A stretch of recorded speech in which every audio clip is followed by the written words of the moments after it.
Opa, Opa, loh, kok Opa nggak dengar? Opa, Maaf, pendengaran Opa terganggu. Yang penting jangan sampai Opa memalingkan telinga terhadap kebenaran. Sebagai orang tua, Opa akan mengajak agar kita jalan bersama. Tidak mau bergeser dari jalan orang benar yang diwarisi dari generasi ke generasi. hari ini kita masih melanjutkan bagaimana sikap ahli Taurat terhadap perjumpaan Yesus dengan orang lumpuh yang sebelumnya kita beritakan. Orang bijak dan orang bodoh memang tampak perbedaannya dalam memahami bahaya dosa.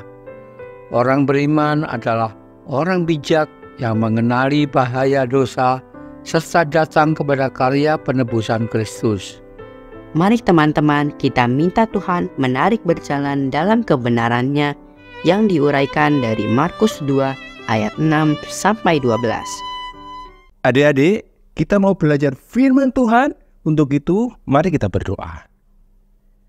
Sekali lagi kami memohon belas kasihan Tuhan, agar Engkau menganugerahkan pengertian, agar Engkau menganugerahkan hikmat, supaya setiap kebenaran firman Tuhan yang Engkau nyatakan kepada kami, boleh kami pegang dan boleh kami lakukan di dalam hidup kami ya Bapa.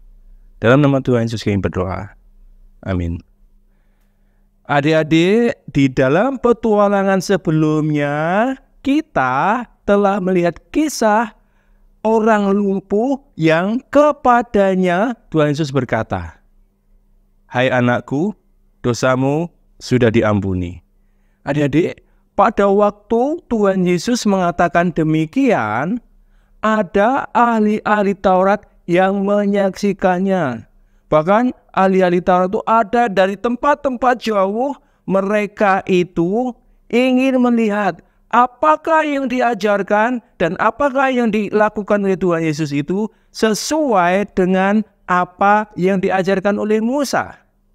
Nah, adik-adik, ketika mereka mendengar Tuhan Yesus mengatakan demikian, mereka berpikir di dalam hatinya, siapakah yang dapat mengampuni manusia selain daripada Allah?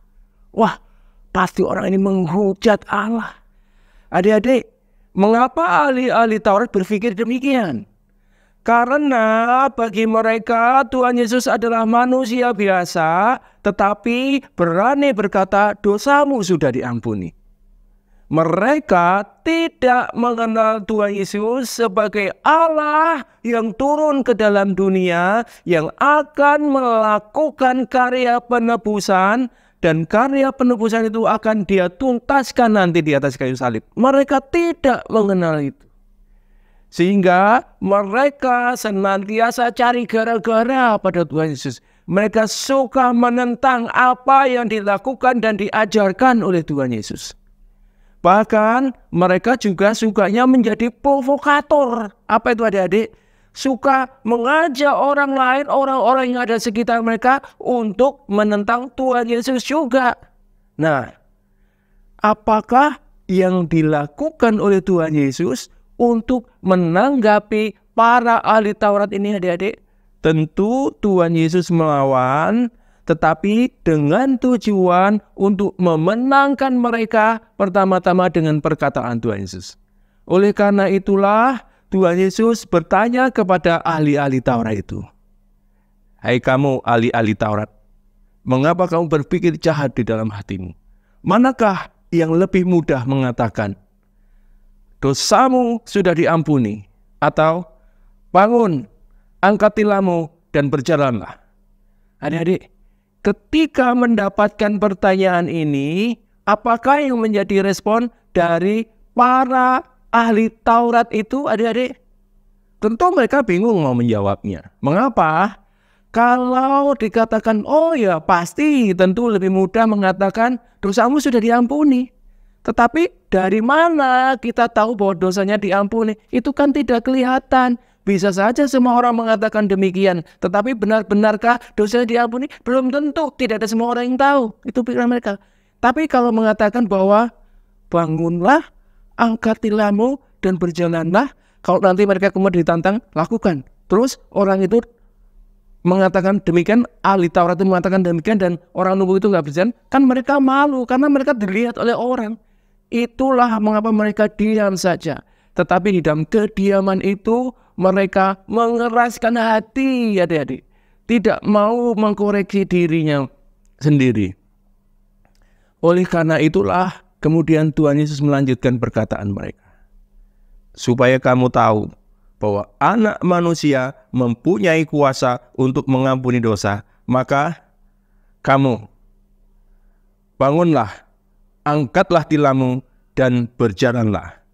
Adik-adik, Tuhan Yesus melakukan sebuah mukjizat. Orang yang lumpuh itu akhirnya bisa bangun. Setelah bangun dia mengangkat tilamnya sendiri, kemudian berjalan. Tujuannya apa, adik-adik? Tujuannya adalah agar para ahli Taurat itu bisa melihat bahwa Tuhan Yesus bukan hanya berbicara, tetapi berkuasa.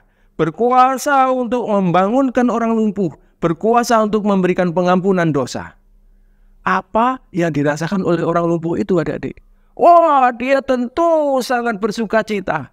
Apakah bersuka cita karena dia sudah bebas dari kelumpuhannya? Bukan hanya itu, adik-adik. Tetapi dia menyadari bahwa mukjizat yang dilakukan oleh Tuhan Yesus, karya Tuhan Yesus dalam hidupnya itu, sehingga dia bisa berjalan itu, pembuktian, penuntasan akan iman dia. Dia menyadari, oh Tuhan benar-benar mengasihi saya. Tuhan benar-benar mengampuni dosa saya. Maka sekarang saya pun bisa sembuh. Saya pun bisa berjalan. Oh, terima kasih Tuhan. Itulah karya Tuhan yang berkuasa, menganugerahkan iman kepada orang lumpuh ini, sehingga orang lumpuh itu akhirnya bisa berjalan, bisa sembuh dari kelumpuhannya. Adik-adik, ini yang seharusnya menjadi sifat dari orang-orang percaya. Ketika mendapatkan pertolongan, bukan hanya sekedar, oh aku bebas, oh aku sekarang sudah tidak susah lagi. Bukan. Tetapi setiap pertolongan itu harus membuat dia bersyukur bahwa anugerah Tuhan itu benar-benar nyata dalam hidupnya. Dan harusnya setiap orang percaya itu boleh melihat setiap kali ada kelepasan, itulah karya anugerah Tuhan. Dengan demikian kita menjadi orang-orang yang terus berserah kepada Tuhan, dan terus bersandar kepada Tuhan, dan terus bersyukur kepada Tuhan. Lain dengan orang-orang Farisi, adik-adik. Meskipun mereka telah melihat mukjizat yang harusnya membawa mereka untuk melihat, oh Yesus itu adalah Allah sendiri yang turun ke dalam dunia untuk menjadi manusia, untuk melakukan penebusan, untuk memulihkan manusia agar diterima oleh Allah. Tetapi mereka tidak mau. Mereka tetap menolak. Mereka tetap mengeraskan hati. Mereka tetap melawan Tuhan. Adik-adik, apakah yang menjadi sikap kita ketika Tuhan melakukan berbagai-bagai pertolongan di dalam hidup kita? Akankah itu kita membuat kita bersyukur di hadapan Tuhan, memuji Tuhan, mengagungkan Tuhan, dan mau mengabdi kepada Tuhan? Ataukah kalian melihat hal kelepasan Tuhan? Ya, biasa. Itu adalah hakku, karena aku sudah berbuat baik, karena aku sudah rajin beribadah. Apakah demikian? Itu bukan sikap seorang percaya. Sekali lagi, sikap orang yang percaya adalah bersyukur, semakin berserah, semakin mengabdi kepada Tuhan. Karena setiap kelepasan membuktikan bahwa anugerah Allah itu nyata di dalam kehidupan kita. Kiranya pelajaran firman Tuhan dalam petualangan kali ini boleh memberkati kita semua. Mari kita berdoa. Bapa di surga, kami bersyukur, kami berterima kasih karena Tuhan terus berkarya di dalam kehidupan kami. Bukan saja Engkau mengampuni dosa-dosa kami, namun Engkau juga memelihara iman kami. Setiap pemeliharaan-Mu membuktikan bahwa Engkau sungguh beranugerah kepada kami.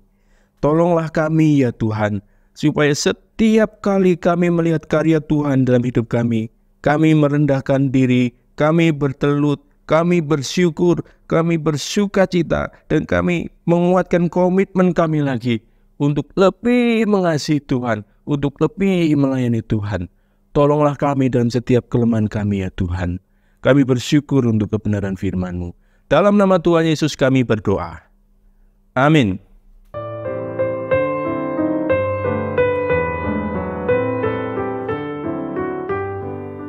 Ayo Pak, apakah tahu apa yang sedang Abraham pikirkan?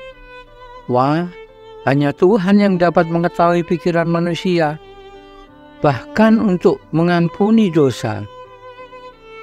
Memang, hanya Allah yang berdaulat serta mengetahui jauh lebih banyak daripada siapapun. Abraham perhatikan bahwa sekarang Yesus membuktikan kuasanya untuk mengampuni dosa dengan menyembuhkan orang lumpuh.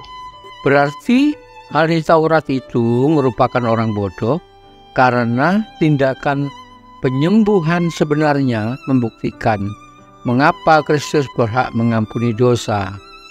Jadi, Yesus tidak akan dapat menyembuhkan penyakit itu jika Ia sendiri tidak sanggup menghapus dosa yang merupakan penyebabnya. Jangan sampai kita tidak membaca Markus pasal 2 ayat 12 untuk melatih diri menjadi orang berhikmat.